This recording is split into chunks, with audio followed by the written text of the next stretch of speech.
नमस्कार, मैं हूं अंकुर।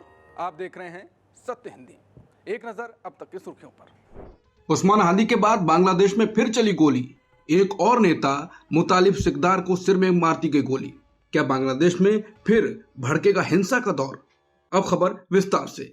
इंकलाब मंच के प्रवक्ता और छात्र नेता उस्मान हादी की हत्या से उठी हिंसा की आग में झुलसा बांग्लादेश संभला नहीं था कि वहां एक और नेता को सिर में गोली मार दी गई। उस्मान हादी के बाद अब बांग्लादेश की नेशनल सिटीजन पार्टी के खुलना मंडल प्रमुख और पार्टी कार्यकर्ताओं की शक्ति के केंद्रीय आयोजक मुतालिब सिकदार को सिर में गोली मार दी गई। वो अभी अस्पताल में इलाज करा रहे हैं, जिसके बाद कहा जा रहा है कि एक और हाई प्रोफाइल नेता की हत्या उस पर दबाव को और बढ़ा सकती है, हिंसा को फिर से भड़का सकती है। शेख हसीना बोली, भारत से रिश्ते बिगाड़ने की जिम्मेदार यूनुस सरकार है। कट्टरपंथियों को संरक्षण देने का आरोप लगाया, भारतीय मिशनों पर भी खतरा बताया। बोली, यूनुस सरकार कट्टरपंथी ताकतों को विदेश नीति तय करने दे रही है। बांग्लादेश की पूर्व प्रधानमंत्री शेख हसीना ने भारत और बांग्लादेश के बीच बिगड़ते रिश्तों के लिए अंतरिम सरकार के प्रमुख मोहम्मद यूनुस को जिम्मेदार ठहराया। शेख हसीना ने कहा कि भारत से रिश्तों में आई तनातनी पूरी तरह यूनुस सरकार की नीतियों का नतीजा है। उन्होंने आरोप लगाया कि यूनुस सरकार भारत के खिलाफ शत्रुतापूर्ण बयान देती है, धार्मिक अल्पसंख्यकों की सुरक्षा में नाकाम रही है और कट्टरपंथी ताकतों को विदेश नीति तय करने दे रही है। शेख हसीना बोले, यूनुस सरकार ने दोषी आतंकियों को जेल से रिहा किया। बोली, भारतीय कर्मचारियों की सुरक्षा को लेकर भारत की चिंता जायज है।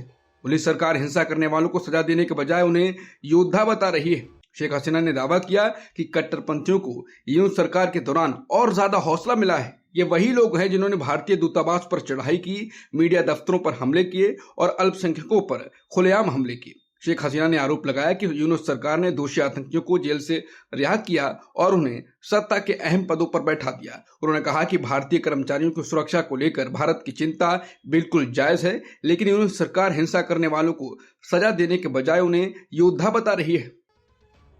केरल में हुई मॉब लिंचिंग, छत्तीसगढ़ के मजदूर की कर दी हत्या। पूछा, तू बांग्लादेशी है क्या? फिर पीटा, वीडियो आया सामने। केरल सरकार देगी 10 लाख मुआवजा, सियासत गरमाई। केरल सरकार ने पालक्काड में भीड़ द्वारा पीट पीट कर मारे गए छत्तीसगढ़ के प्रवासी मजदूर के परिवार को कम से कम 10 लाख रुपए मुआवजा देने का ऐलान किया। यह फैसला तब लिया गया जब मृतक के परिवार ने शव को घर ले जाने से इनकार कर दिया।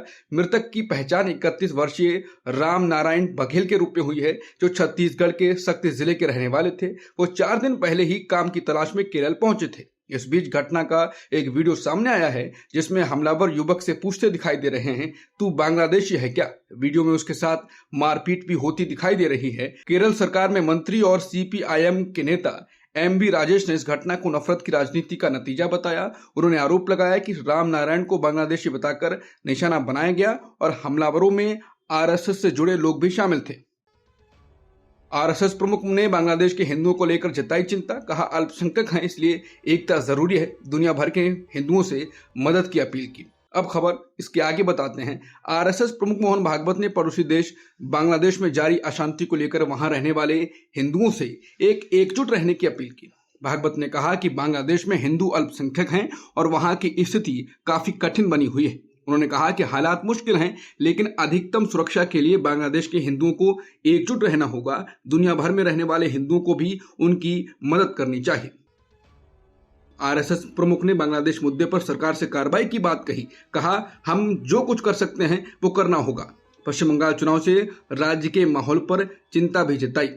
मोहन भागवत ने कहा कि भारत सरकार से बांग्लादेश की स्थिति पर संज्ञान लेने की अपील की है। भागवत ने कहा कि हमें जो कुछ कर सकते हैं वो करना होगा और हम कर भी रहे हैं। भारत सरकार को भी कुछ करना होगा। संभव है सरकार पहले से कुछ कदम उठा रही हो। कुछ बातें सार्वजनिक होती हैं, कुछ नहीं बताई जा सकती हैं। कभी नतीजे मिलते हैं, कभी नहीं, लेकिन कुछ ना कुछ करना जरूरी है। उन्होंने पश्चिम बंगाल के हालात पर भी चिंता जताई। उन्होंने कहा कि बंगाल में बढ़ता इस्लामिक कट्टरपंथ, हिंदुओं पर हमलों की घटनाएं, बांग्लादेश की स्थिति और मुस्लिम घुसपैठ, इन सब ने राज्य के माहौल पर नकारात्मक असर डाला है। आरएसएस प्रमुख मोहन भागवत ने हिंदू राष्ट्र पर दिया बड़ा बयान, खुलकर सामने आए। बोले, भारत पहले से हिंदू राष्ट्र है, संविधान की मंजूरी की कोई जरूरत नहीं। हिंदू राष्ट्र और संविधान को लेकर अब बहस फिर से तेज हो सकती है। अब बताते हैं आपको पूरी खबर। राष्ट्रीय स्वयंसेवक संघ के प्रमुख मोहन भागवत ने कहा कि भारत पहले से ही एक हिंदू राष्ट्र है और इसके लिए संविधान की मंजूरी की कोई जरूरत नहीं। कोलकाता में आयोजित एक सम्मेलन को संबोधित करते हुए भागवत ने कहा कि जैसे सूरज पूर्व दिशा से उगता है, उसी तरह भारत का हिंदू राष्ट्र होना किसी आधिकारिक अनुमति पर निर्भर नहीं करता। उन्होंने कहा कि जब तक भारत की सांस्कृतिक विरासत, परंपराएं और पूर्वजों की गौरव गाथा को मानने वाला एक भी व्यक्ति इस धरती पर मौजूद है, तब तक भारत हिंदू राष्ट्र रहेगा। आरएसएस प्रमुख के इस बयान के बाद हिंदू राष्ट्र और संविधान को लेकर बहस फिर तेज होने की संभावना जताई जा रही है। अजमेर शरीफ पर चादर चढ़ाने से रोक की याचिका पर सुप्रीम कोर्ट ने तुरंत सुनवाई से किया इनकार।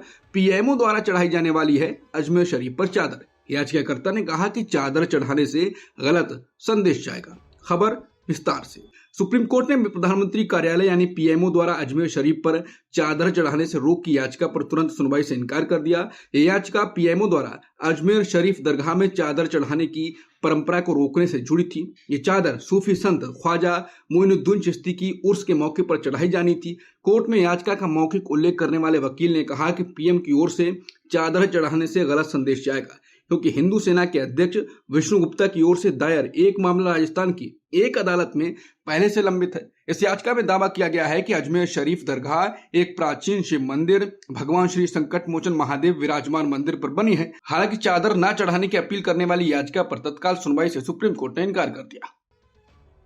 मनरेगा पर सोनिया गांधी का बड़ा लेख, केंद्र पर गंभीर आरोप लगाए। उन्होंने कहा कि करोड़ों मेहनतकश लोगों पर आर्थिक और मानवीय असर पड़ेगा।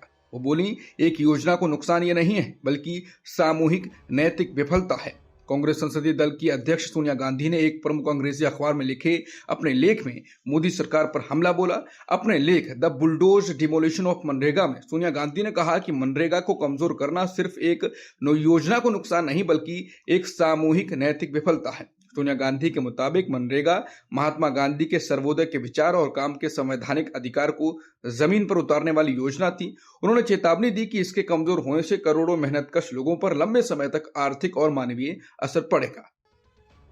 सोनिया बोली, मौलिक अधिकारों को व्यवस्थित तरीके से कमजोर किया जा रहा है। उन्होंने बताया कि ऐसे शिक्षा का अधिकार कमजोर किया गया। सोनिया ने कहा कि सभी लोग मिलकर अधिकारों की रक्षा करें। अब जान लेते हैं सोनिया गांधी ने क्या क्या कहा। सोनिया गांधी ने कहा कि देश में कई मौलिक अधिकारों को व्यवस्थित तरीके से कमजोर किया जा रहा है। शिक्षा नीति पर सवाल उठाते हुए उन्होंने कहा कि राष्ट्रीय शिक्षा नीति 2020 के चलते देश भर में करीब 1 लाख प्राथमिक स्कूलों के बंद होने को जायज ठहराया गया, जिससे शिक्षा का अधिकार कमजोर हुआ। अपने लेख के अंत में सोनिया गांधी ने अपील की कि अब पहले से ज्यादा जरूरी है कि सभी लोग मिलकर अधिकारों की रक्षा करें।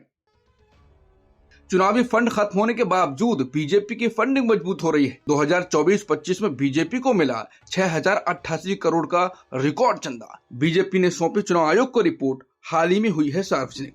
सुप्रीम कोर्ट द्वारा फरवरी 2024 में इलेक्टोरल बॉन्ड योजना खत्म किए जाने के बावजूद बीजेपी को मिलने वाले चंदे पर कोई असर नहीं पड़ा है, बल्कि इसके बाद के साल में बीजेपी की कमाई तेजी से बढ़ गई है। बीजेपी की 2024-25 की योगदान रिपोर्ट यानी कंट्रीब्यूशन रिपोर्ट के मुताबिक लोकसभा चुनाव वाले इस साल में पार्टी को 6088 करोड़ रुपए का चंदा मिला। ये रकम पिछले साल 2023-24 के 3967 करोड़ रुपए के मुकाबले करीब 53% यानी 53% ज्यादा है। ये रिपोर्ट बीजेपी ने 8 दिसंबर को चुनाव आयोग को सौंपी थी, जिसे हाल ही में सार्वजनिक किया गया है। चंदे में चांद पर बीजेपी है। कुल फंड अब कांग्रेस से करीब 12 गुना ज्यादा है। कांग्रेस को 2024-25 में मिला था 522 करोड़ का चंदा। बीजेपी को अकेले ही मिला सारी विपक्षी पार्टियों को मिलाकर 4.5 गुना ज्यादा चंदा। रिपोर्ट के मुताबिक बीजेपी का कुल फंड अब कांग्रेस से करीब 12 गुना ज्यादा हो गया है।